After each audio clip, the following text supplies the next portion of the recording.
நித்யானந்தம். அனைவருக்கும் காலை வணக்கம்.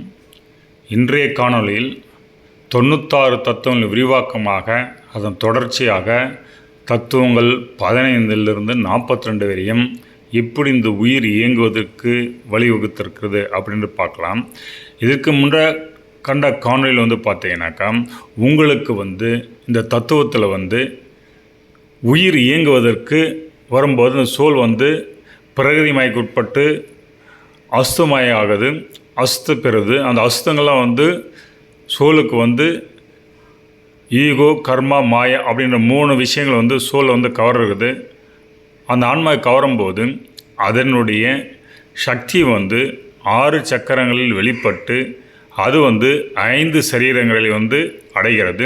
அந்த 5 சரீரங்களில் அந்த சக்தி பெறுவது அந்த 6 சக்கரங்கள் அது இருக்கும் சக்தி ஓட்டத்தை பொறுத்து இருக்குது. இந்த 6 சக்கர சக்தி ஓட்டம் எப்படி வேறுபடுது, அதற்கான தத்துவம் எப்படின்னு விரிவடைன்னு கொஞ்சம் பார்க்கலாம். இப்போது சக்தி ஓட்டம் என்பது நம்மளுடைய குணங்களை பொறுத்து இருக்குது. அப்போது குணம் பிரகதியிலிருந்து சத்துவ, ரஜோ, தம அப்படின்னு 3 குணம் பிரகதித குணம் இந்த ஆன்மா தனதுன்னு எண்ணி பிரதிபலிக்கும் போது அந்த குணங்களால் உருவாக்கப்பட்ட 5 பூதங்கள் 5 எலிமெண்ட்ஸ் சொல்லுவாங்க. எர்த்து, வாட்டர், ஃபயர், ஏர், ஸ்பேஸ்னு சொல்லுவாங்க. அதே நிலம், நீர், தீ, காற்று, ஆகாயம் இந்த 5 பூதங்களை கொண்டு இந்த உடலை உருவாக்கி கொள்கிறது. அப்படி உருவான உடல் செயல்வினை புரியும் போது அது மெயினாக 3 ஆசைகளால் உந்தப்படுது. அதாவது பொருளாசை, பொன்னாசை, புத்திராசை. அதாவது மண்ணாசை, பொருளாசை, புத்திராசை அப்படின்னு சொல்லலாம். இந்த 3 ஆசைகள் தான் இதுக்குள் எல்லா ஆசைகளும் அடங்கிடும். அப்போ இந்த ஆசைகளை கொண்டு அந்த ஆன்மா செயலை புரிய முற்படும் போது அது நல்வினையிலும் தீவினையிலும் புரியுது. அந்த நல்வினை தீவினைக்கு ஏற்ப அந்த குணநலங்களுக்கு ஏற்ப அதுக்குள் சக்தி ஓட்டம் வேறுபடும். அப்போது நல்ல வினைகள் புரியும்போது சக்தி ஓட்டம் நன்றாகும், தீவினைகள் புரியும் சக்தி ஓட்டம் தடைப்பட்டும் உடம்புல அதுதான் கர்மத்தை உருவாக்குகிறது. நிறைய உருவாக்குறது, நல்ல கர்ம கெட்ட கர்மன்னு உருவாக்குது. அப்போது அந்த கர்மத்துக்கு ஏற்ப சக்தி ஓட்டம் நம்ம பாடியில் இருக்குது. அப்போது இந்த சக்தி ஓட்டம் எப்படி நடைபெறுகிறதுனாக்கா 3 வைட்டல் ஃபோர்ஸஸ், 3 தோசாஸ் மூலமாக தான் இந்த சக்தி ஓட்டம் நடைபெறுகிறது. அதான் வாத, பித்த, கபம்னு சொல்லுவாங்க. பித்தனில் பியூர் ஃபயர் எலிமெண்ட் இருக்கும். வாத்தில் ஏர் ப்ளஸ் ஸ்பேஸ் இந்த 2 எலிமெண்ட் சேரும்போது தான் வாதம் உருவாகும். கபம் எர்த்து ப்ளஸ் வாட்டர் எலிமெண்ட் சேரும்போது கபம் உருவாகும். ஸோ இந்த 5 எலிமெண்ட்ஸுடைய காம்பினேஷன் தான் நமக்குள்ள இந்த வாதப்பித்த கபத்தை அந்த அன்பேலன்ஸ் அந்த மாதிரி உருவாக்குது.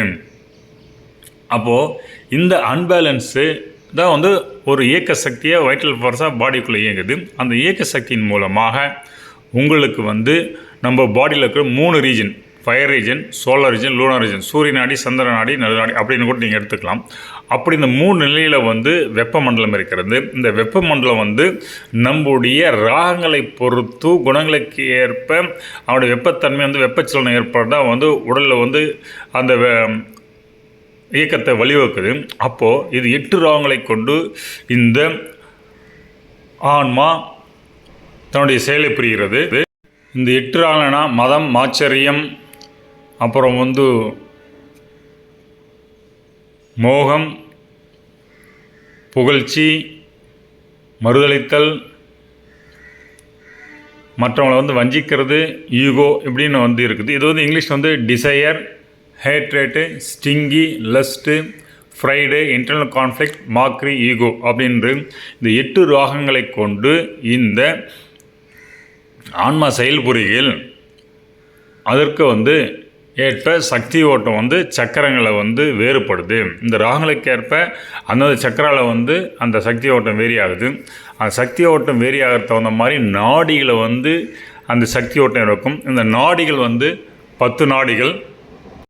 அவை இடகலை, பிங்கலை, சுழுமுனை, சிகுவை, புருடன், காந்தாரி, அத்தி, அலம்புடை, சங்குனி, கூகு அப்படின்று 10 நாடிகள் பிரதானமாக இருக்குது. இதிலிருந்து 1 நாடிகள் உருவாகி மொத்தம் 72 நாடிகள் போது பிரதானமாக 10 நாடிகள். இந்த 10 நாடிகளில் சக்தி ஓட்டம் நடைபெறுவது, அதுக்கு சக்தி ஓட்டம் கொண்டு செல்வதற்கு 10 தசவாயுக்கள் இருக்குது.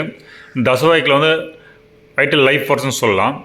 இதில் வந்து பார்த்திங்கன்னா தசவாயுக்கள் என்ன, பிராணன், அபானன், உதானன், சமானன், வியானன், ஞாகன், கூர்மன்,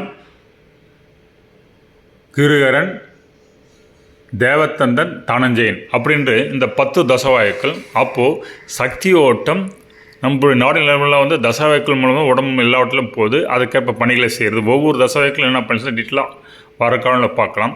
அப்போது இந்த சக்தி ஓட்டம் தசவாயுக்கள் வந்து நம்ம உடல் மூலம் போய் அந்த சக்தி ஓட்டத்தை கொடுத்து இயக்கத்தை கொடுக்கும்போது நம்மளுடைய ஆன்மாவில் வந்து ஒரு சில எக்ஸ்பீரியன்ஸ் நடக்குது. அந்த எக்ஸ்பீரியன்ஸ் தகுந்த மாதிரி கான்சியஸ் ஸ்டேட் வேரி ஆகுது. இந்த ஆன்மாவுக்கு wakeful state, dream state, sleep state, deep sleep state, அப்புறம் வந்து துரியாதீதா அப்படின்ற இந்த 5 ஸ்டேட்டுகள் வந்துட்டு அதுக்கே விரோதத்தில் விரிவடைது நித்யானந்தம்.